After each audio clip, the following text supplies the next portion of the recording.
I got revenge on my cheating fiance by tricking her epically. This happened 1998, give or take a year. I was about 22 and had been dating this girl for about 1.5 years. She was amazingly gorgeous, smart and funny, so I was pretty crazy about her. She was only 1 year younger than me, but she still lived with her dad and he was really strict. He has a bunch of rules for her, including curfews, even though she was 21. Amazingly, he thought she was an innocent, but I wasn't even her first. Eventually, he figured out we were having closeness and told her she couldn't see me anymore. We continued dating, but it was more difficult because she was always sneaking. She would often use her cousin as an excuse to get to me, but she would frequently go by his place for a while so she could have a cover story. She said they had been really close since they were kids, so this was normal. Eventually, I found out that her cousin wasn't actually her cousin. He was her dad's best friend's son, but her story was that she has always called him cousin and thought of him as a cousin. I started noticing more and more things that seemed unusual and I got really suspicious. One day she told me she was having lunch at a certain restaurant and would then come over. Shortly after that I got a message on my pager that said meet at Red Lobster at 12. Then I got another message telling me that message was meant for her dad. I jetted over to the restaurant and spotted her car and I parked way back. Another car pulls up, her cousin gets out, they hug and kiss and go inside. I went back home to wallow in my misery. I canceled our date for that day, but didn't tell her what I knew. I soon came up with my evil plan. I must tell you about any incident that happened earlier in our relationship. One day she was getting dressed and I snapped a picture of her backside with an old Polaroid. It was just a close-up of her backside and there was no way to ID her from the picture.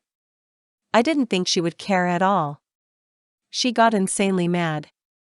I've never seen her so mad. She was ready to fight for that picture, but I made the effort to keep in from her.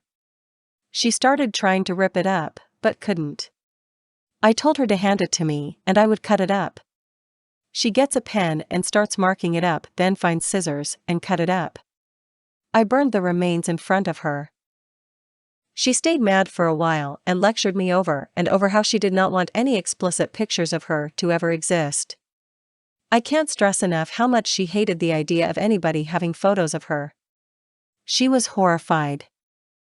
She didn't talk to me for about a week and we almost broke up, but she finally accepted that I really didn't think it would have bothered her and that I would never try it again.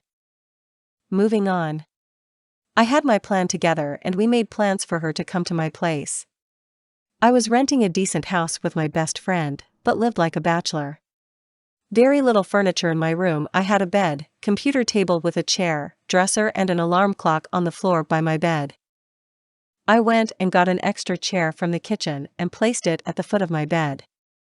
I got another alarm clock and put it on the chair. I intended to make it look obviously out of place. She came over and we had love. I kept my cool and strung this along for another 2 weeks or so, having love 2 to 3 times per week.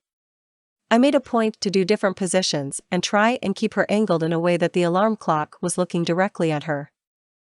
I wanted to keep it going, but decided enough was enough. Right before we left on the last day, I unplugged the clock, sat it next to my computer and carried the chair to a different room. I made sure she saw me, but made it look like I was just cleaning up. I started getting cold feet about my plan because I knew how mean it was. I decided to wait a day, which turned to 2, and finally, after about 1 week, I decided to call and confront her. I still wasn't sure if I was going to take revenge or not. I made the call and told her I knew she was seeing cousin, can't remember his name. She denied, but I told her that somebody told me they saw them kissing.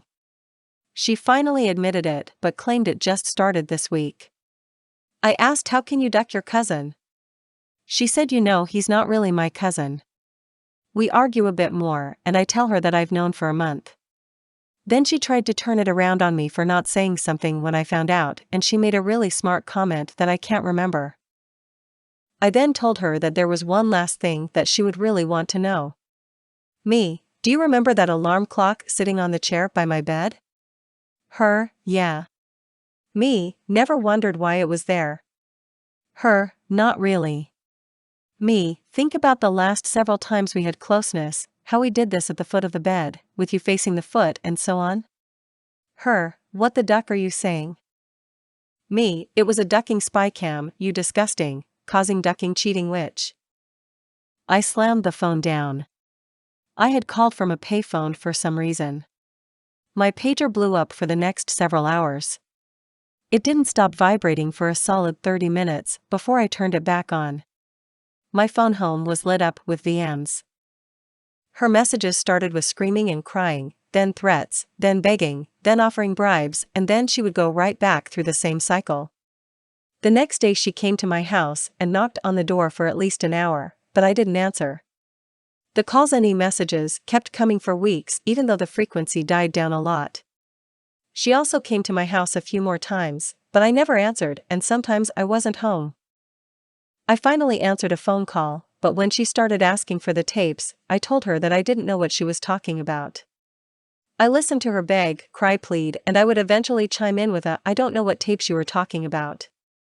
I hung up and never spoke to her again. The calls and messages eventually stopped and I went on with my life. There never was a hidden camera, but she doesn't know that to this day. It was just an old radio alarm clock that looked just clunky enough to pass as spy cam if you aren't paying attention. I grew to regret it because it probably tortured her for a long time and it only took me about 6 months to get over my broken heart.